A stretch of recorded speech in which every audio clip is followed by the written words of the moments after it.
I guess the PMIs, the improved PMIs, the better than expected Q1 has made this possible, right? That's right. We've had a run of decent data recently. Manufacturing this morning was just the latest one, surged 1.1% on the month.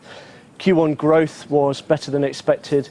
And the committee just late last month put their flagship funding for lending scheme, effectively put it on steroids. So doing more action today would have been unlikely, and as it turns out, they haven't gone any further. So they're waiting for Carney to arrive? Is that going to happen then? More QE? Yep. Carney flies into town at the beginning of July, and he brings with him a liking for interest rate guidance, Fed-style stimulus, if you like.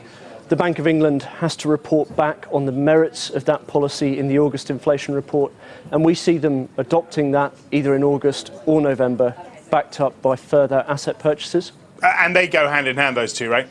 I think that's right. Talk is cheap at the end of the day, so you can talk a good game, but you need something to back that up. And in the case of central banks, that's money and asset purchases. You spent 12 years at the bank. I guess you were one of the guys who looked at these numbers, the economic numbers, and sent your message through to the committee and said, this is what we've got. Probably going to get no change from as a result, right?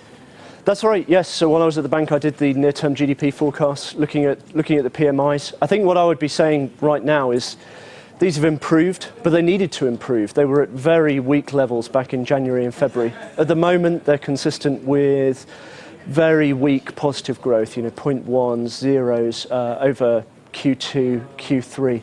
So there is a strong case still for further stimulus, I think, given the near-term growth outlook.